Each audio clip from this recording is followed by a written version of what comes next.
And now to a family that is hoping someone can finally shed some light on a sad mystery that has hung over them for almost a lifetime. 63 years ago, Ella Taylor failed to come home after running some errands in the Pembroke area of Nova Scotia's Hants County. The 19-year-old's body was found in a burned-out cabin the following day. The evidence suggested she suffered a violent death, but no one was ever charged. And the family fears that time has all but run out to finally lay this matter to rest. Here is CTV's Bruce Frisco. This one is clear, so I'll give him that. When sisters Connie Shepherd and Janet Mamay get together, it's no surprise family matters are often top of mind. Lately, though, there's a renewed urgency to a dark mystery hanging over the family tree for generations. A sad chapter with an unfinished ending. They knew that she was dead before because there was no smoke in her lungs. She was an aunt they never knew. Ella Margaret Taylor was just 19 when she died, but the circumstances remain as cloudy today as they were when it happened, on that June day in the summer of '55. Mom has talked to us about it down through the years, and I think she always hoped that before our grandparents passed on, there would be some kind of closure, you know, something for the family to kind of go on, like as to what happened. I think it affected her to the point where she had to just kind of let it go and not dwell on it anymore. It would be easy to miss where the mystery began all those years ago, along what's now Nova Scotia Highway 1. Home for the summer from a housekeeping job in Windsor, Ella stopped in at what was then the post office, as she often did, and paid a visit to a young girlfriend on the way home. Tall, big-boned, as they called it at the time, Ella was well-liked in Pembroke, described by many as friendly and outgoing. The Taylor family was large, 8 children in all, crammed into an old farmhouse near the water, like many others. One other person would spot Ella ambling home on that late June day before she vanished. Well, we've always wondered what happened to Ella all those years ago. It took a number of days to learn the terrible truth. The night she disappeared, the sky lit up near the water as an old cabin went up in flames. Human remains were discovered inside the rubble the following day, and dental records would later confirm it was Ella. But she didn't die in the fire. The gas can was found outside of the cabin, and there was no smoke in her lungs when they did the autopsy. She was dead before the fire. So then the story came out that, well, maybe lightning hit the gas tank and started the fire, and there was so many things that just didn't make sense. An inquest was convened, witnesses interviewed, but the results far from satisfying. An unknown violent death by means unknown, the jury concluded. Police grilled potential suspects, but never collected enough evidence to lay any charges. Time passed and the case grew cold. Ella's grief-stricken parents carried on, but she was never far from their minds. I think they always thought that the case would be solved. They always thought it was somebody in their community, someone that they knew. Ella's father died 18 years later. Her mother followed 2 years after that. Both were laid to eternal rest with the daughter they lost. Now, 63 years after the fact, the sole surviving member of Ella's family, her older sister Verna, would like to know the truth. At 91 and in failing health, last year was the first summer in many she didn't make the annual pilgrimage to the grave. Her parents, she says, never quite got over it. Same as anybody would when they left had somebody happen.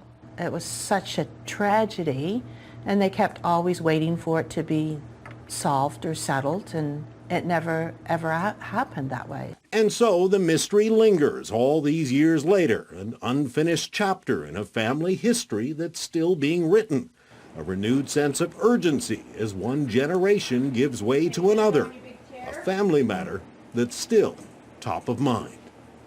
Bruce Frisco, CTV News, Centerville, Nova Scotia.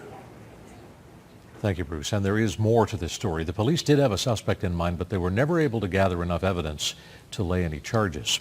Tomorrow night, in the second part of the story, we hear for the first time how a legendary country doctor tried to help the police close the file. That's tomorrow night here on CTV News at 6. Last night at this time, we brought you the story of Ella Taylor, the young woman who was murdered in Nova Scotia's Hants County in 1955. Tonight, CTV's Bruce Frisco speaks for the very first time from a veteran Mountie, or with a veteran Mountie, who admits this case bothers him to this day and reveals that it apparently troubled other prominent people in that area as well. Generally a man on the go, it's rare to catch Harold Cyril in a moment of quiet reflection. But if he indulges himself, he's got plenty to reflect on. The latest accolades came this summer when the RCMP threw a birthday party for Harold. At 100, he is now one of the oldest living veterans of the force in Canada.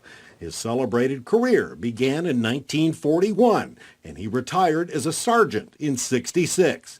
His life as a police officer ended as it began, at the Windsor Detachment, and he still lived in the town until just a few years ago. But even all these years later, there's one case that haunts him to this day. Well, that it was a murder, first of all, which is very rare in rural Nova Scotia, and also that I knew the area. Indeed, he did.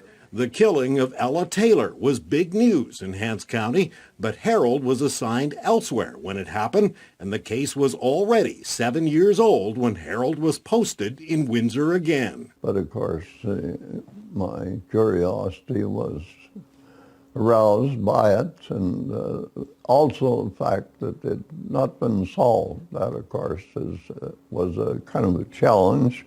It had been a challenge for police from the beginning. It was June of 1955. The 19-year-old Taylor had come home for the summer from a housekeeping job.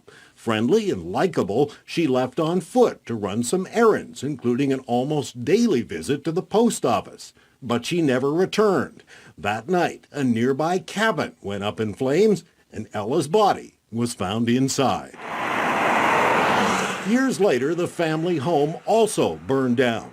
No one was hurt, but time passed and Ella's parents joined her in the Pembroke Cemetery without ever knowing who was responsible for taking their daughter's life. Now, with another generation fading away, her family hopes for answers. I just wish that we could have some closure, like maybe it's too late, maybe it's not. Suspects were interviewed, of course, and a coroner's inquest could only conclude Ella had died an unknown violent death. Unsolved, the case grew cold, but Harold Cyril never forgot, and he wasn't alone. Dr. Hines and I used to talk it over. In an era where doctors still made house calls, everyone in the county knew Arthur Hines. His faded portrait still hangs in the school that bears his name. Cyril says the doctor was determined to get a deathbed confession from one of the main suspects, an older man Ella would routinely visit to drop off mail. But as it so happened, this man, he was taken to the hospital with supposedly a minor ailment, but he died suddenly, and Dr. Hines never got his chance to do that. So he was sort of there. An unsolved homicide remains open until we find the answers to what happened or find the evidence to lay a charge. Even after all these years, RCMP insists the Taylor file remains open and tips would be welcome. So we're asking them, wherever they may be, to please come forward and help us get the information and perhaps provide some closure to this family. Mom was 91 in April, so this summer we didn't make it down to come to the graveyard. But we came in spirit and in mind. Which brings us back to a celebrated former Mountie, a man who still thinks about the one who got away, leaving a shattered family behind. Well, I just offer regrets and apologies that we did not solve it for them. A rare moment of reflection from a man who generally doesn't indulge in such matters, although he's earned every right. Bruce Frisco, CTV News, Halifax. Fascinating story. Bruce, thank you.